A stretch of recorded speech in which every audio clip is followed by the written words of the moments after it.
Teamsters strike, August 9th, 1981.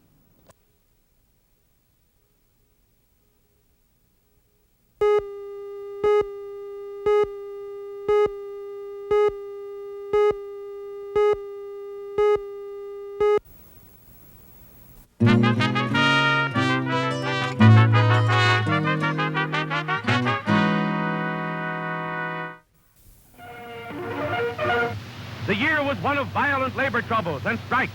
San Francisco's general strike gripped the city in a death-like clutch. A gasoline shortage stopped almost every wheel in town. Everyone walked or stayed at home. Serious clashes claimed many victims.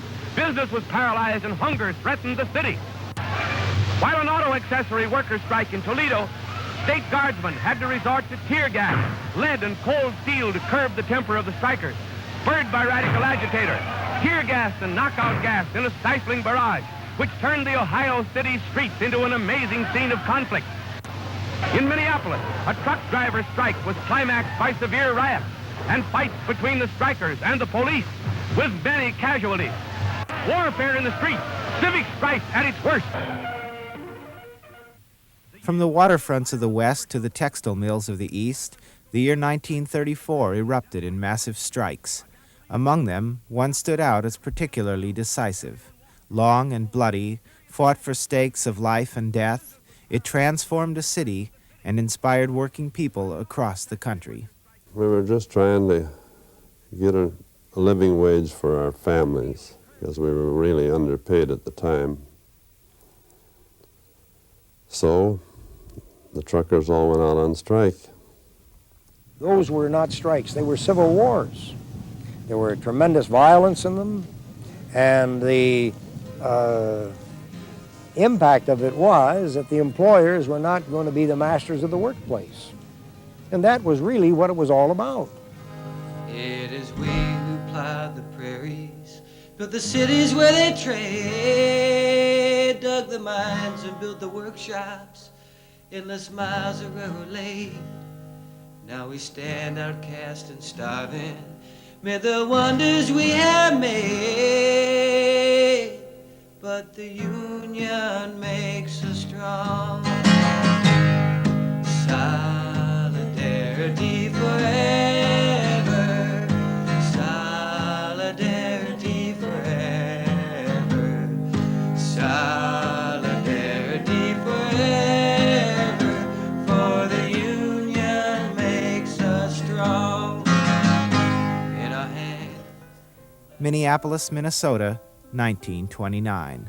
A pleasant city of lakes and parks, the vibrant commercial hub of an agricultural empire. It has prospered in the 20s. Business and civic leaders are certain that even better times lie just ahead. And yet, all is not well in the city of lakes, for Minneapolis is a city sharply divided. On the one hand, the employers, with their fine homes overlooking the western lakes. On the other, an almost totally non-unionized workforce whose wages are among the lowest in the nation. To prevent unionization, the employers bank on the Citizens Alliance, originally composed of small and middle-sized businesses. Now the representative of the largest employers as well, the alliance combats union organizing by means of the stick and the carrot. They used labor spies, infiltrating labor organizations. They used strong-arm methods, physical force. But then on the other hand, they also used what they called the free employment service. That is to say, they would enable people who wanted jobs to get jobs without paying any fee to some kind of cutthroat employment agency. Few businesses dare break the solidarity of the alliance to negotiate with labor. Those who do find themselves denied loans by the banks which form the backbone of the organization. Since the end of World War I, the Citizens Alliance has enjoyed almost total power.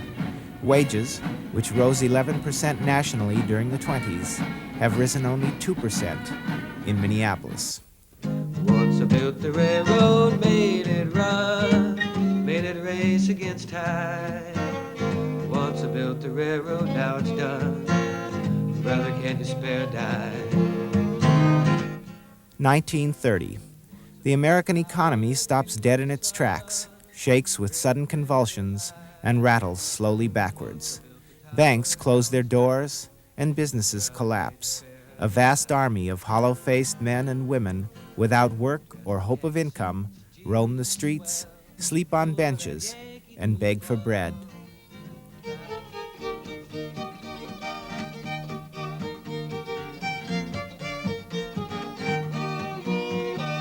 (1932).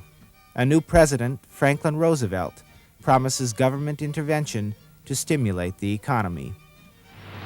In the short space of these few months, I am convinced that at least 4 million have been given employment. Or saying it another way, 40% of those seeking work have found it. That does not mean, my friends, that I am satisfied or that you are satisfied that our work is ended. We have a long way to go, but we are on the way. 1933. Congress passes an economic planning measure, the National Recovery Act. The NRA, though limited in scope, encourages public confidence. At least someone is doing something. Business conditions improve. Unemployment declines modestly, but wages fail to keep pace with rising prices. And in Minneapolis, workers have scarcely been affected. People were desperate. People were starving. People were on half rations.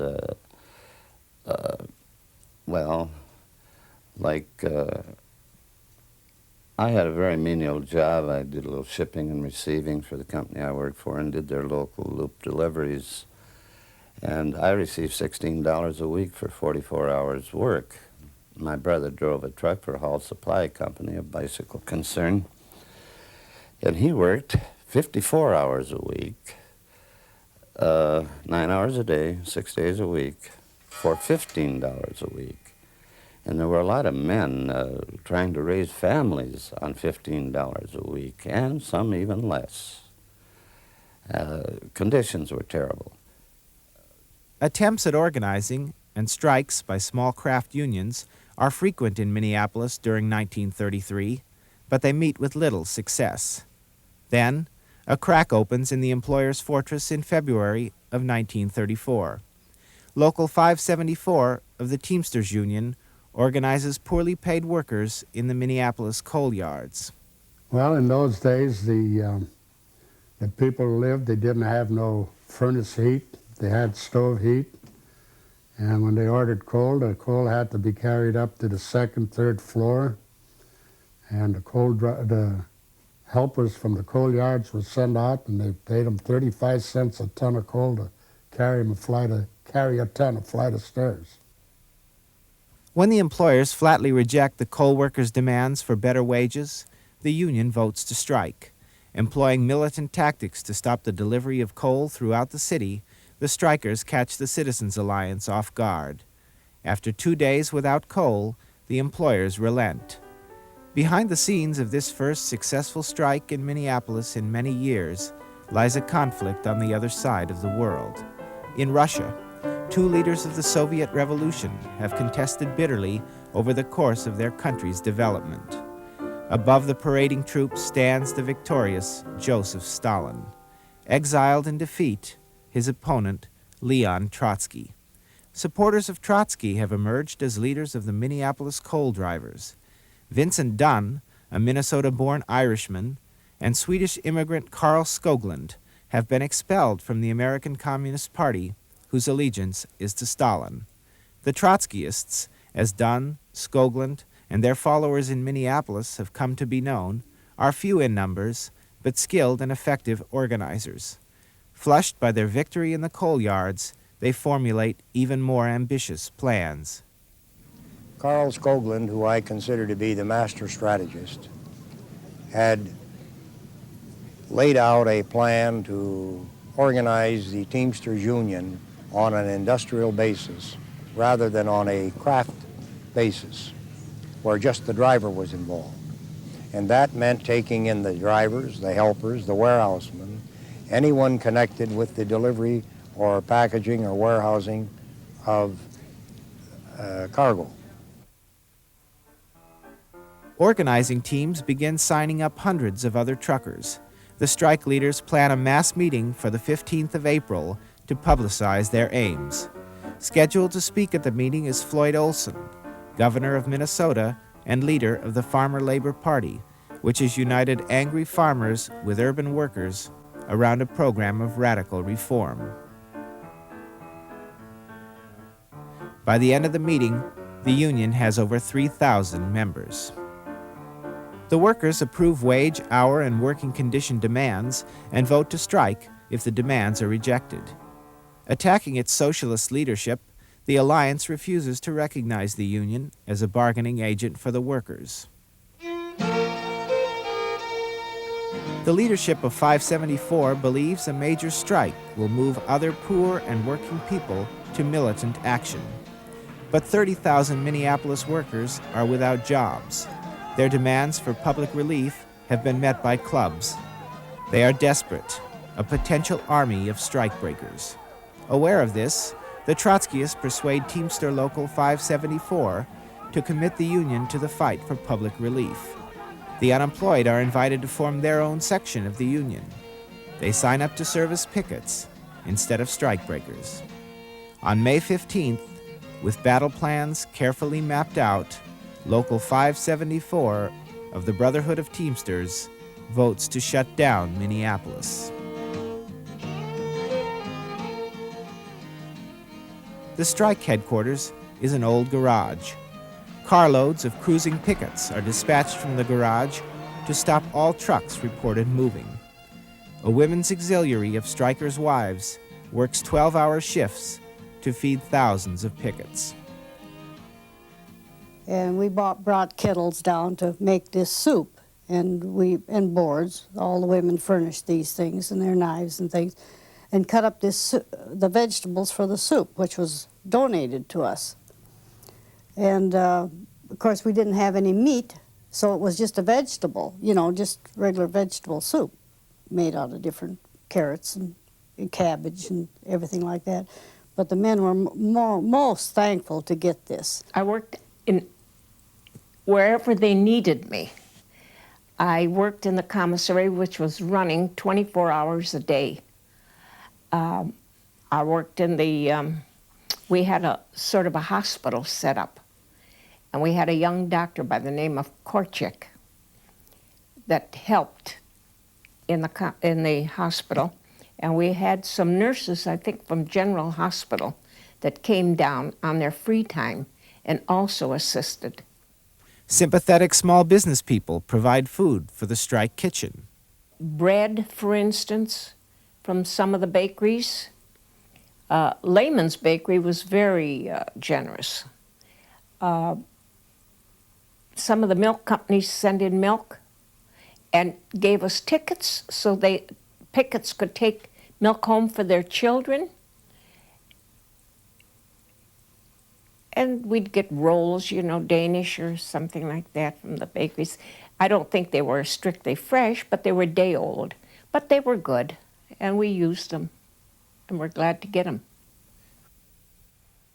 Even Governor Olson gives $500. But National Teamster President Dan Tobin publicly opposes the strike. He came out and declared that the strike was a wildcat strike and he wouldn't support it. Never gave the union a dime's worth of help. May 17th. The streets of Minneapolis are virtually empty. Sympathetic citizens like Kent Hatcher, a courier for a paper company, let the picket squads know the whereabouts of moving trucks. I was more or less making deliveries around the loop, and if I would see any merchandise being moved by private car or by small truck, I would call the union headquarters and they would send a few men out to, to more or less stop the movement of goods.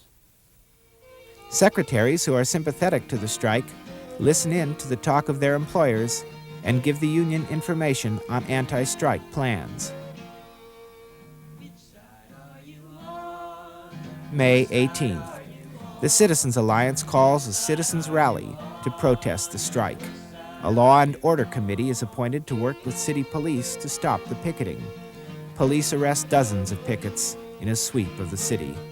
The Citizens Alliance is determined to move trucks and break the strike. Which side are you on? Which side are you on?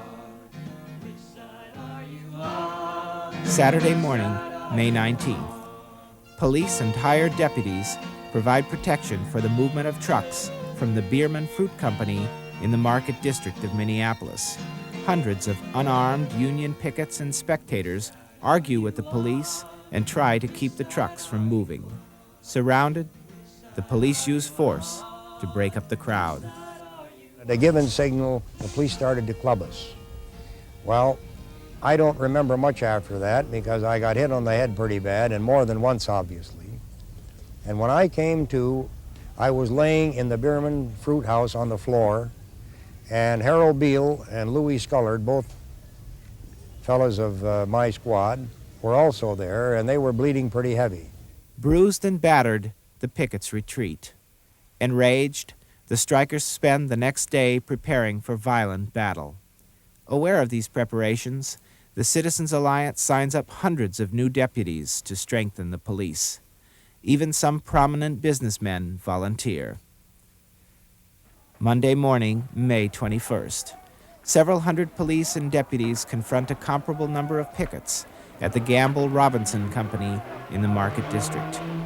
As trucks begin to move, the battle flares. Suddenly, hundreds of additional strikers, armed with bats, appear out of nowhere and charge the police.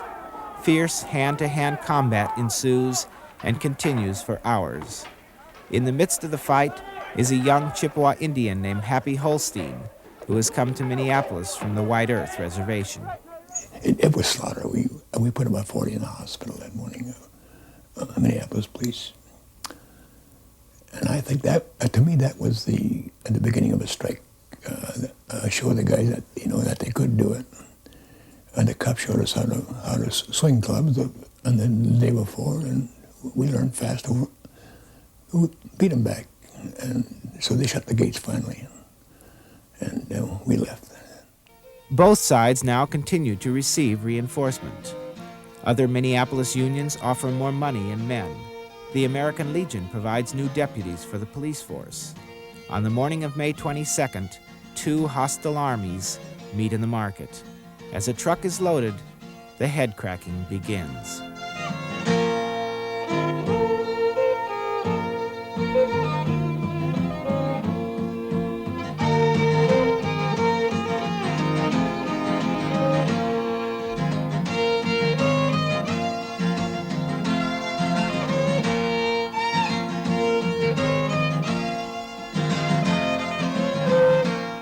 Police and deputies flee the clubs of the pickets, who soon control the streets. Injured deputies and strikers lie groaning and bleeding on the cobblestones. 2 deputies die from the blows they receive. One, C. Arthur Lyman, president of the American Ball Company, is a director of the Citizens Alliance. The Battle of Deputies Run has ended in a rout. A prominent businessman is dead.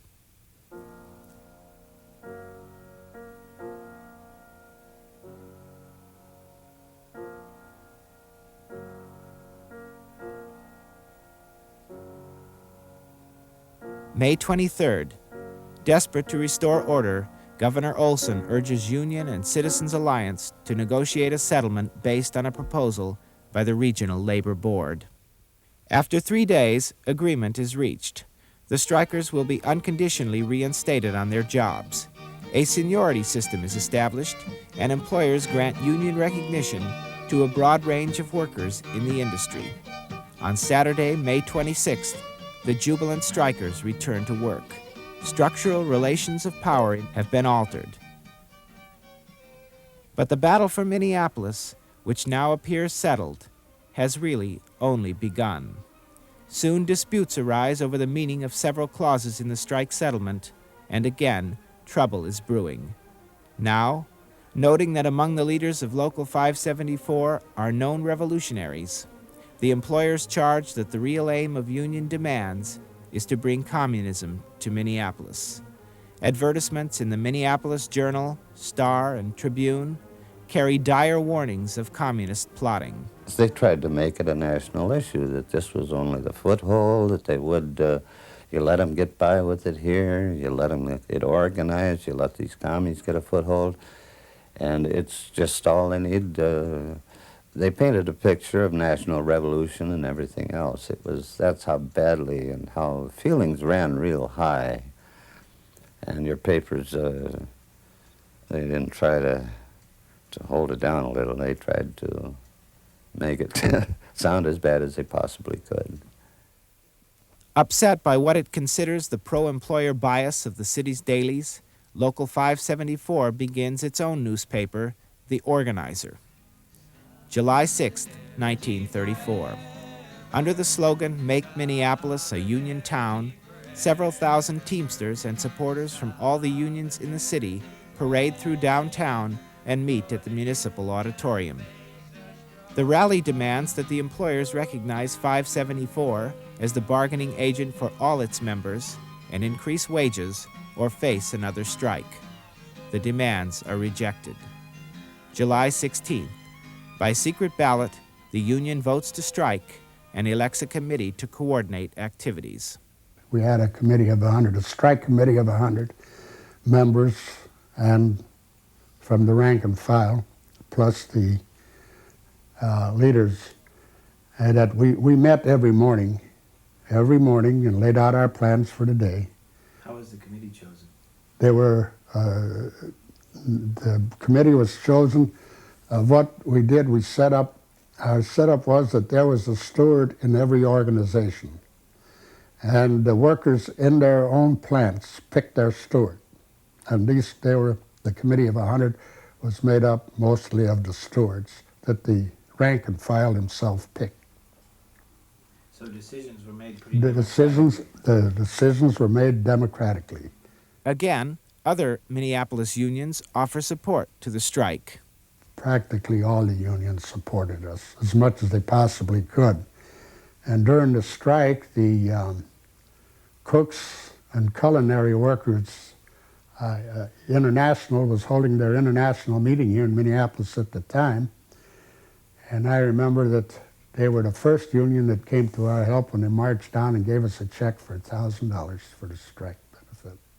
The union establishes a special farmers market so small farmers can sell produce directly to the public. In return, the Farm Holiday Association, which has united farmers against bank foreclosures, pledges its solidarity with the strikers. The working farmer supported us, those that understood what it was all about. And we were fortunate to be in a state where there was an active Farm Holiday Association. The farmers helped us tremendously. And they used to bring in food and supplies and milk in every way. And farmers that understand what it's all about realize that they're workers too, except they ain't got no 8 to 5 day. They start in the morning and they quit at night, and it's 7 days a week. But the farmers around the adjacent area to the Twin Cities were tremendous in their support and help in the 34 strike. July 17th. Pickets fan out from new headquarters in the heart of downtown. They keep the streets nearly free of truck movements. We exempted the milk trucks, any outfit that was running under union contract, because we weren't striking them. So we exempted them. The milk and ice, because there was an ice wagon drivers union, Local 221, that had a contract. We let them operate. And the streetcars, and I think the taxi cabs. July 18th. Mayor Bainbridge of Minneapolis urges Governor Olson to mobilize the National Guard in case of new outbreaks of violence. July 19th. Minneapolis Police Chief Michael Johannes orders his men to begin moving goods. The police move a truck without resistance from the union. Friday, July 20th, 1934. Henry Ness is on picket duty for the union. He is riding on the back of a pickup with a dozen other strikers when a truck carrying merchandise pulls out from the Slocum Bergen warehouse near the market. The pickup in which Ness is riding moves quickly to intercept the truck. Standing by, a line of policemen are ready with their shotguns.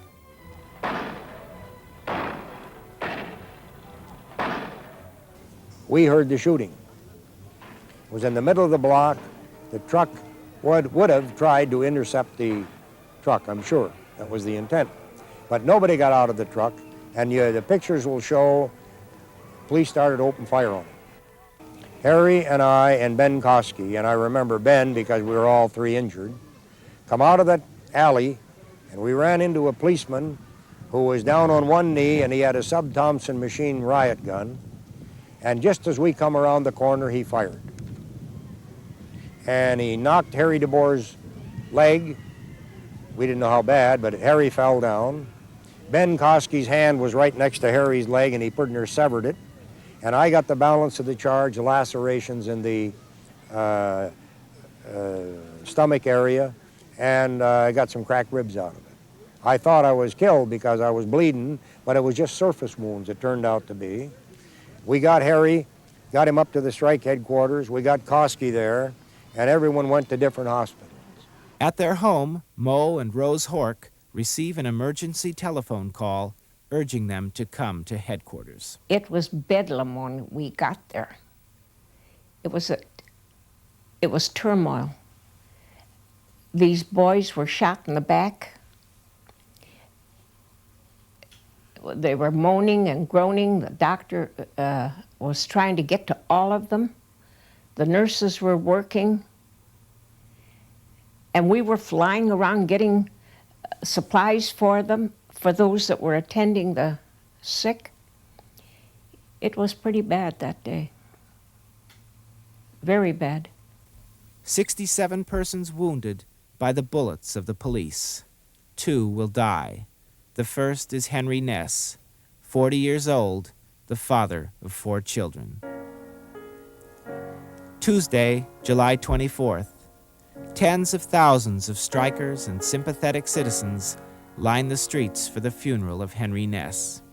I was standing on the sidelines watching it go by like the rest of us, most of us was, but there was quite a parade following this procession downtown, and there was people, well, it was wall-to-wall people on each side of the street, you know what I mean, for quite a distance down there.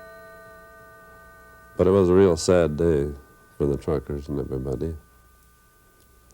But it was really a large funeral, the largest one I ever saw in my life. Thousands of marchers follow the body of Ness to a North Minneapolis cemetery.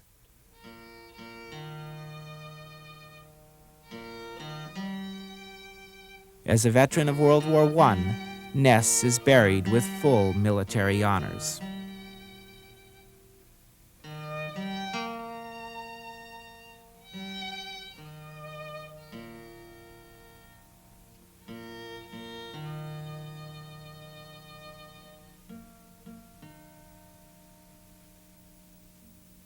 Mixed emotions now swell in the strikers and their families.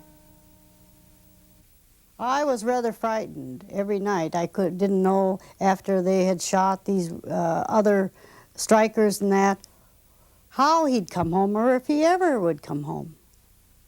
I was terrified.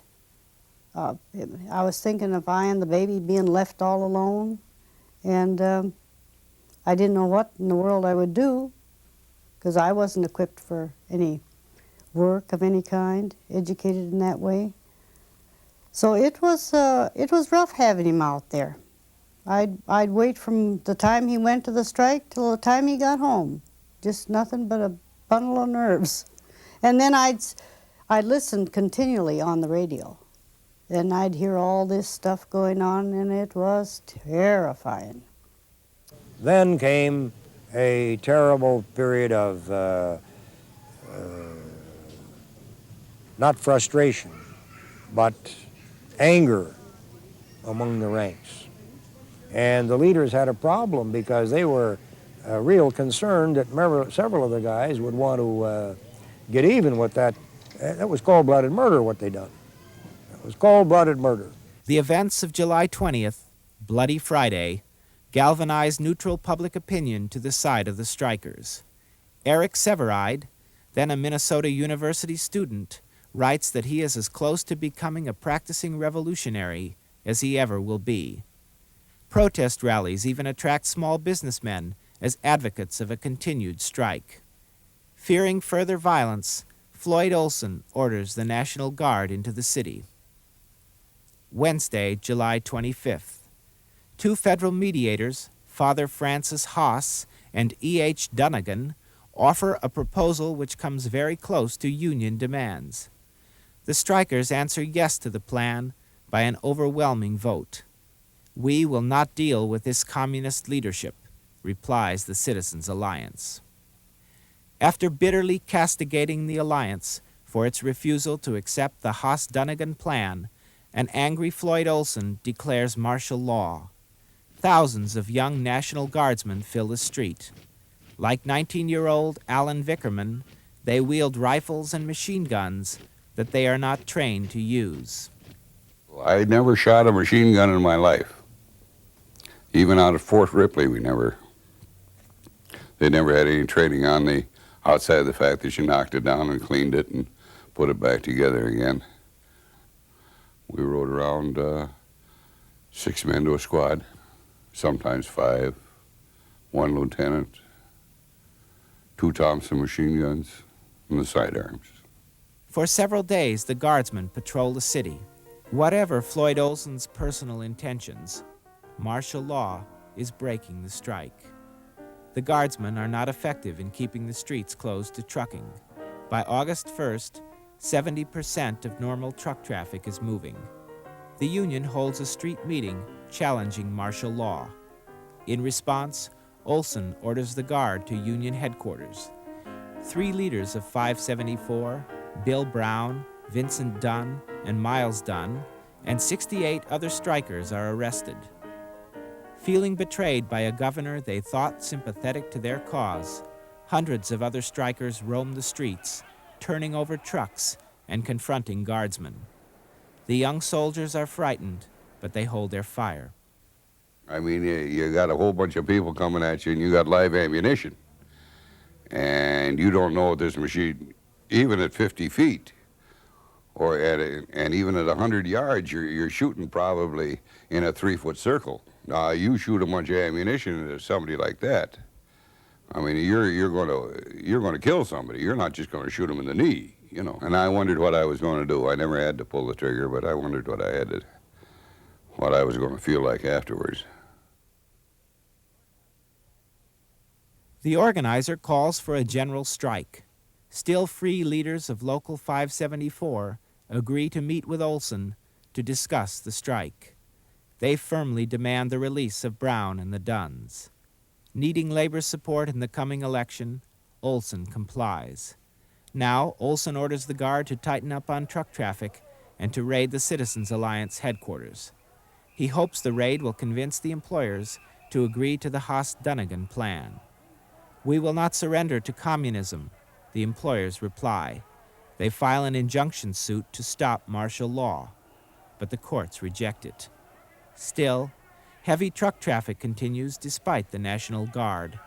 Cruising pickets who violate martial law in an attempt to stop trucks are arrested by the Guard and sent to a stockade set up at the state fairgrounds. Conditions are primitive. At first, the strikers sleep under the stars. As their spokesman, Mo Hort demands tents and other amenities. And the request was fulfilled. They come in there with a couple of truckloads and they just dumped them on the ground and drove away, and that was it. So I sent word that I wanted to see him, and he came, and I told him to send in a detail to put them up. And he says, "Why won't you put them up?" And I told him that it was government property and we're not going to mess with government property. And it didn't take very shortly. There was a detail came in, the tents were set up, the cots were in there, the blankets were unbundled, and we had shelter and we had food. And I also asked him about recreation, as these people ain't going to sit around in that. They had what he called sharpshooters. I don't know, maybe some of them couldn't hit the side of a barn if they'd shoot at it. And they had them all the way around. So he got us some softballs and cards and things like that, and I asked him, how about some baseball bats? And he says, these boys are too handy with them. They know how to handle them too good. So we couldn't have no bats. The strike enters its fourth week, having become a battle of wills. By now, the trucking firms are hurting. Many are anxious to agree to the Haas-Dunnigan plan. Some do, but Citizens Alliance pressure keeps the major companies from signing. August 8, 1934. President Franklin Roosevelt visits Rochester, Minnesota. Floyd Olson hurries to meet with him. They spend 4 hours discussing the truck strike crisis. After Olson and Roosevelt confer, Jesse Jones, chairman of the New Deal's Reconstruction Finance Corporation, calls the leading bankers of Minneapolis. Father Haas claims that what Jones said to these business leaders in Minneapolis and bankers in Minneapolis was that if the strike were not settled within 2 weeks, the Reconstruction Finance Corporation would call in all of the outstanding loans to Twin Cities banks and railroads. But in the end, it is the persistence and militant tenacity of the strikers which proved too strong for the Citizens Alliance to resist. On August 13th, the employers offer a compromise plan, but the strikers smell victory and reject it. On August 19th, the Citizens Alliance agrees to the essentials of the Haas-Dunnigan plan. And in 34, I think we got an increase up to about $33 or approximately that figure at that time. So we could probably take care of our families a little bit better because we was working a 48-hour week, and for $18 a week we just weren't making both ends meet. Well, after the strike, when he did get this raise, of course, we bought me the first washing machine I ever had with $1 down and so much at the town market. And I was enthralled. I was so happy to have this washing machine. And that was the first and only thing I ever owned that could call my own. Otherwise, it was rented apartments and everything was furnished. The success of the truck strike leads to the rapid unionization of other Minneapolis industries and sparks labor organizing from Rhode Island to Washington state. Troubled by the mounting disorder, Congress takes notice and passes the Wagner Labor Relations Act of 1935, which guarantees workers rights to bargain collectively through unions. The Battle of Minneapolis is a turning point for labor. When we think about the events of 46 years ago and the toll it took, but the mighty change that it brought about, it's like a major earthquake that alters events for decades, literally centuries to come. Johnny Manure's my nickname. Hello, Sean. How are you? Sean. Hello, Happy. You haven't changed the bed? Go on over and get well, I'm talking about the wild Indian. Well, I started in 28. Well, I was working part-time in the summer and stuff, so I started hauling coal in 1935 and I got 6 bits an hour. So I thought that was mighty big wages, then. You can make 40, 50 bucks a week with overtime for the few months. That's a big money. What have you done for the last 35 years? Nowadays, I wouldn't even buy a good meal. But you know, it brings back a lot of memories. Oh, the war, this town would have been an open shop scab town if it wouldn't have been for us. Oh, well, and not only this town alone. The whole world, the whole this nation. Town, the whole world, the whole nation, because we, if you remember with the meetings we used to have, and we always set one ironclad rule, you don't cross the picket line. And this is what made all the rest of the unions, not only here in Minneapolis, but all over the country, and from here it spread throughout the world in a lot of other countries. And I always feel that this wasn't a strike, it was a civil war. Right. And if you remember, we took a vow at that time that we're going to win, and we did. We did. And we fought everybody. That's right. On July 20th, 1980, The Minneapolis truck strike is memorialized for the first time at a picnic in a city park. More than 100 living veterans of those tumultuous days of 1934 are in attendance.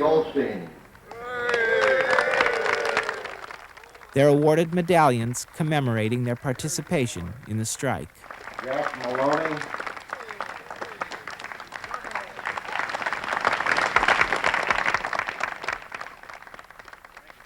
Minneapolis, Minnesota, 1981. It is a cheerful and prosperous city now. Standard of living and quality of life for working people are high by national standards.